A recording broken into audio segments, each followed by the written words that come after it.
Вы когда-нибудь пробовали создавать привычку просыпаться рано на регулярной основе? Потому что это то, с чем я сам столкнулся. Недавно я придумал формулу, как вставать рано. И это не какой-то трюк вроде «уберите будильник подальше от своей кровати» или «принимайте холодный душ по утрам». Это то, что на самом деле сделает эту привычку постоянной. Я собираюсь рассказать вам, что это такое, поделившись с вами историей о том, как я к этому пришел.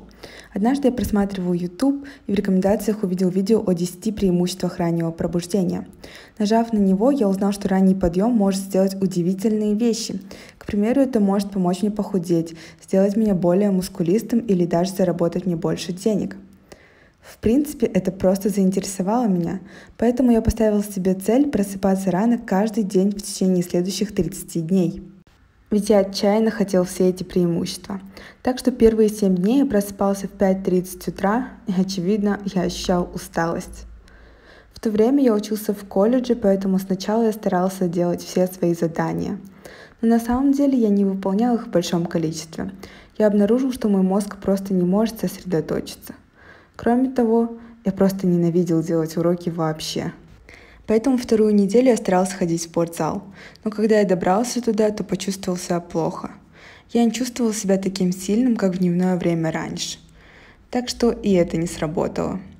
К этому моменту я думал про себя, что все эти ранние пробуждения не работают на мне, и я действительно остановился. Я думаю, что именно в этот момент большинство людей останавливаются. А потом мы заходим в интернет, и эти мотивирующие люди говорят, что причина провала кроется в нехватке мотивации и самодисциплины. Но лично я не думаю, что это правда. Я не думаю, что мы лишены каких-либо из этих качеств. Я считаю, что причиной, по которой мы не можем этого сделать, является то, что у нас просто нет правильного мышления. И я собираюсь поделиться своим правильным мышлением прямо сейчас. Так что перенесемся на пару лет вперед, где теперь я закончила обучение и зарабатываю деньги в интернете. У меня появилась возможность составить свой собственный график дня, поэтому я решил вернуться ко всей этой истории с ранним пробуждением, но на этот раз я сделал кое-что другое. Вместо того, чтобы делать действия, которые мне не нравились, такие как выполнение домашки или что-то еще, я делал то, что мне действительно приносило удовольствие – медитация, чтение и работа над своим собственным бизнесом. Я обнаружил, что чтение хорошей деловой или вдохновляющей книги действительно зажигало мой мозг. Это пробудило во мне желание быть продуктивным в течение дня. Это чувство было чем-то таким, что я с нетерпением ждал каждое утро. Но были еще времена, когда я не был мотивирован, несмотря на то, что мне действительно все это нравилось, мне было недостаточно этого для раннего пробуждения. Я понимаю, что будут дни, когда я зайду на Netflix и буду смотреть шоу «Экстраординарные дома», в котором зрителям показывают действительно дорогие дома.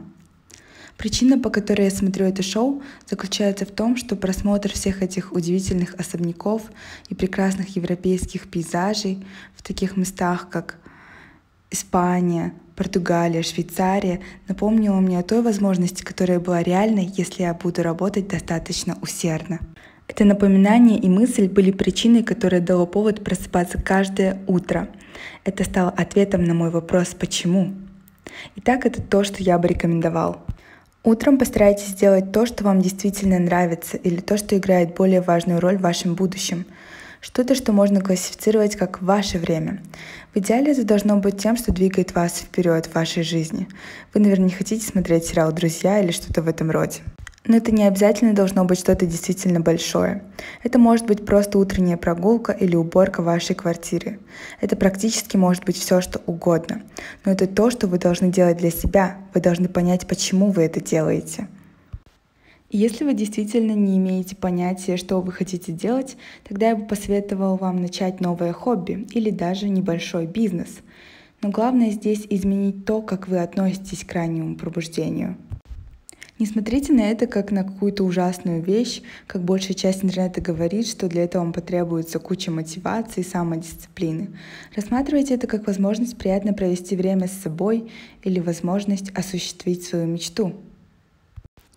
Однако прежде чем вы действительно подумаете о том, чтобы просыпаться рано, есть две основные вещи, которые вы должны понять. Прежде всего, вы никогда не должны жертвовать своим сном. Лишение сна может привести к тому, что вы наберете вес, станете забывчивыми и будете менее креативными. Так что независимо от того, в какое время вы встаете, убедитесь, что вы высыпаетесь. Обычно человеку нужно от 8 до 9 часов сна. Во-вторых, просто потому что вы видите, как все эти ютуберы постоянно говорят о преимуществах раннего пробуждения, это все еще может быть неправильным решением для вас, потому что есть люди, которые просто более продуктивны и креативны ночью. Возьмем, к примеру, меня. С тех пор, как я запустила этот канал на YouTube, я заметил, что по вечерам ко мне в голову приходит много творческих идей, и я пишу по вечерам. Буквально сейчас 9:22 вечера, и я пишу. Я делаю это, потому что вдохновлен писать. И было бы глупо с моей стороны остановиться сейчас, а потом проснуться рано утром и просто писать без вдохновения. Поэтому поймите себя, посмотрите, как вам будет удобнее.